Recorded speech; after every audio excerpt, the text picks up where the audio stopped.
आजही मी सांगतो की आपल्या मनाला जर तुम्ही म्हणजे आज मी कम्प्युटर सायन्सचा विद्यार्थी आहे, जर मी एखादं अँटी व्हायरस इन्स्टॉल केलं तर मी कॉन्फिडंट असतो की माझ्या कम्प्युटरवर कुठलाही व्हायरस येणार नाही.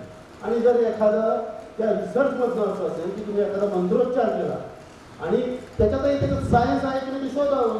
आजही आपल्या वर्णमालेचा जर आपण विचार केला तर तालव्य, गंतव्य, काय काय कंठ असे जे काही उच्चार आहे त्या उच्चारांचा निश्चित परिणाम होतो की नाही ह्या रिसर्च करू शकतात. त्याच्या पुढे जाऊन मगाशी मी ते धन्वंतरीची पूजा करताना आणि त्याच्यातलं ते स्तवन ऐकताना ते शंख आणि चक्राचा उल्लेख केलेला आहे. निश्चित माझे काही डॉक्टर्स लोकांचं असंही म्हणणं आहे की साहेब ज्यावेळी शंख वाजवतो त्यावेळी तुमच्या सायनसेसवर, तुमच्या इयर ड्रमवर, तुमच्या लंग्सवर एक वेगळा परिणाम होतो आणि त्याचा सकारात्मक परिणाम होतो असं जर ते म्हणत असेल तर हे समाजापुढे म्हणजे सायंटिफिक वेने मांडण्याची जबाबदारी आयुर्वेदाच्या डॉक्टरांची असं मला वाटतं. त्याच्या पुढे जाऊन फूड इज मेडिसिन म्हटलं जातं आहे, परंतु त्या फूडमध्ये काय काय अडल्ट्रेशन झालेलं आहे हे सांगण्याचा अधिकारी पोलीस इन्स्पेक्टर राहू शकत नाही. हे सगळे अधिकारी डॉक्टर मंडळीने त्याच्यात रिसर्च केले तर ते सांगू शकतील. आज आपण मोठे मनुष्य डॉक्टरांशी चर्चा करताना जाणवलं की वयात यायचं म्हणजे 13-14 वरून 8-9 वर्षावर आलेलं आहे मुला मुलींचं. आणि त्याचं कारण काय आहे तर त्याच्यामध्ये आपल्याकडचं जे काही दूध आहे आणि त्या दुधामध्ये म्हणजे मी जाहीर सांगतो की आज कोणती फ्रिजन असेल, कोणती जर्सी काय असेल तर त्या गाईला जर ते हे असेल गोरा झालेला असेल तर तो गोरा कुठल्याही शेतकऱ्याला दाखवायचा नाही. आणि मग तिला पाना फोडण्यासाठी आपण इस्ट्रोजनचे इंजेक्शन देतोय आणि निश्चितच त्याच्या रिसर्चमध्ये परिणाम होतोय की नाही हा रिसर्च ॲलोपॅथी करणार नाही. म्हणजे रिसर्चचं खूप मोठं दालन आयुर्वेदापुढे आहे.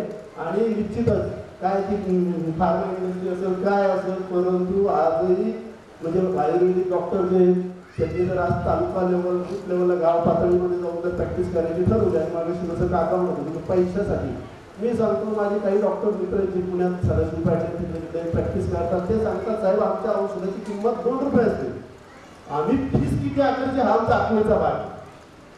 म्हणजे त्यांना ते पूर्ण फ्रीडम आहे. एखाद्या रुग्णाला 2 रुपयाचे ते औषध देऊ शकतील आणि एखाद्याकडनं 2000 देऊ शकतील. आणि आफ्टर ग्लोबलायझेशन ते निश्चित त्यांनी करावं म्हणजे त्यांचा अर्जन त्यांनी करू नये का करावं. परंतु निश्चित जर आयुर्वेदात प्रॅक्टिस केली तर पैशासाठी मी रुग्ण नाकारतोय हा प्रश्नच येणार नाही. आणि याचे आपण सगळे साक्षी आहोत की 1990 पर्यंत पिढ्यानपिढ्या ज्यावेळी हे सगळ्या मेडिसिन्स अगदी आजीचा बाटवा असेल साधं सिंपल की माझ्या घरात मी लहानपणी पाहिजे नाही की लहानपणी खोकला झाला की तो 7 तासाचा पाला तो हनुमान मंदिरची लावलेला तो दूर ते बरं व्हायचं. म्हणजे ह्या ज्ञान वृत्तीला ठेवणंही गरजेचं आहे. आणि निश्चितच हे मला वाटतं की आज प्रॉपर डायट आहे आणि मला वाटतं निश्चितच प्राचार्य सरांनी पण म्हणजे त्यांना माहिती की मी तालुक्यातल्या समाज स्वास्थ्याचा डॉक्टर आहे परंतु निश्चित त्या समाजातील घटकांचं स्वास्थ्य जे पाहणारे डॉक्टर मंडळी त्यांच्या कोलोमिशनसाठी मला बोलवलं तर मी त्यांचे धन्यवाद व्यक्त करतो. आणि परत बोलण्याच्या ओघात कुणाच्या काही भावना दुखवलेल्या जात असतील गेल्या असतील तर मी जज विभागाला इंटरव्ह्यू एवढं नम्रपणे नमूद करतो. धन्यवाद.